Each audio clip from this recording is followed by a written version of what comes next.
need my monster. Tonight, when I looked under the bed for my monster, I found this note instead. Gone fishing. Back in a week. Gabe. What was I going to do? I needed a monster under my bed. How was I supposed to get to sleep if my monster was gone? I tried to sleep, but it wasn't the same without Gabe. I missed his ragged breathing, his nose whistling, the scrabbling of his uncut claws. How would I ever get to sleep without Gabe's familiar scary noises and his spooky green ooze? It was no use. Gabe would be gone for a week, and I just had to have a monster. I climbed quietly out of bed so my parents wouldn't hear me.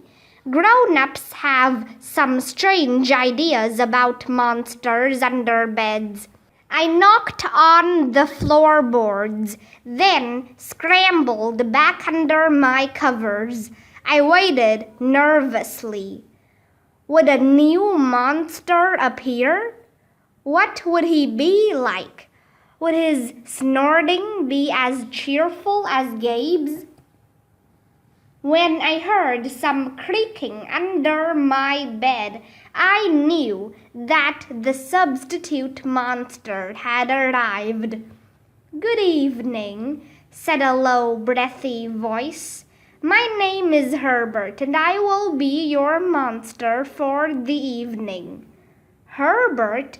What kind of name is that for a monster? You don't sound scary at all. Have you ever scared a kid before? Well, no, but I have read all the best books on the topic.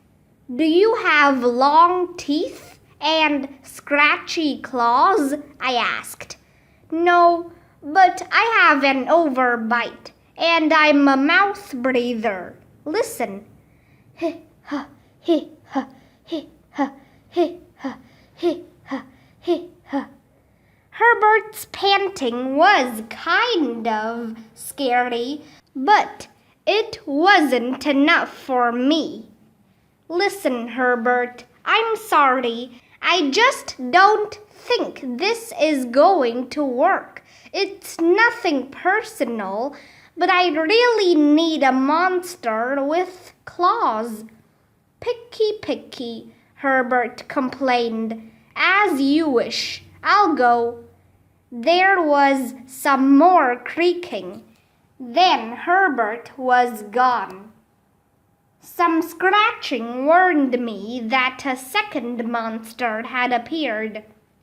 "Good evening," he said in a high, silky voice. "My name is Ralph. I understand you need a monster with claws. If you would please lean over, I will hold out an arm for inspection." I crouched on the edge of the bed, hoping to see a horrible shaggy arm with sharp, ragged nails. Instead, I was surprised to see sleekly brushed fur with smooth, shiny claws. "Excuse me, I don't mean to be rude," I asked, "but is that nail polish on your claws?" "Yes, it is," Ralph replied. "I believe professional monsters should always be well groomed." I could tell that this was not going to work either. "I'm sorry to disappoint you, Ralph, but I need a monster with scary claws, like Gabe's," I thought. I heard some more scratching, and I knew Ralph was gone. A minute later, a third voice from under the bed rasped, "Check out these claws, kid." I gathered my courage and peered over the edge. The claws were impressive, jagged and dark and razor sharp. So far, so good. I was a little nervous. "Could you stick out your tail?" I whispered. "Sure, but don't get scared." I peeked through my fingers at the slimy tail slithering over the foot of my bed. That's when I noticed the bow. "Are you a girl monster?" "Of course I am," she snapped. "I'm Cynthia. Do you have a problem with that?" Yeah, I do," I admitted. "I definitely need a boy monster. Boy monsters are for boys and girl monsters are for girls. Everybody knows that." "Well, aren't you a picky one?" she sniffed, and then she was gone. Was I being too picky? No. I knew that my monster needed to be well-clawed and menacing. The whole point of having a monster, after all, was to keep me in bed, imagining all the scary stuff that could happen if I got out.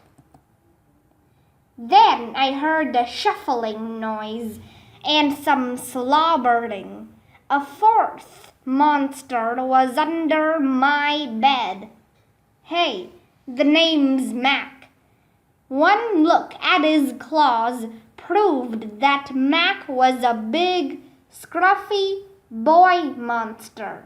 I shivered. Maybe this one could work out.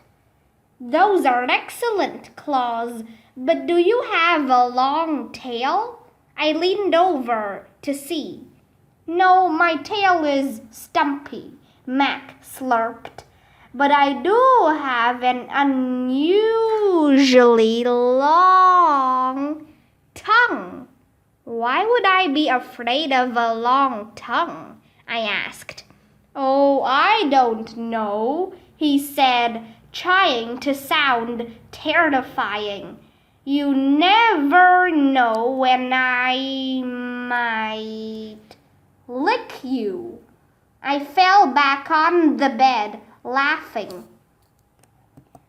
"Well, if you're not even going to try to work with me," Mack whined. I held in my giggles. "I really don't think you should send me away," he warned.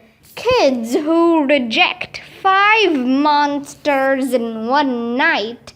"I did not reject 5 monsters tonight," I interrupted. "My regular monster went fishing." "Fishing, eh?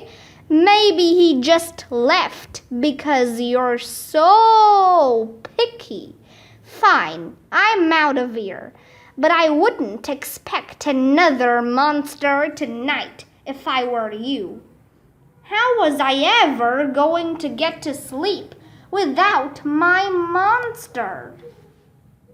I was surprised to hear more creaking under the bed, loud creaking, with scratching.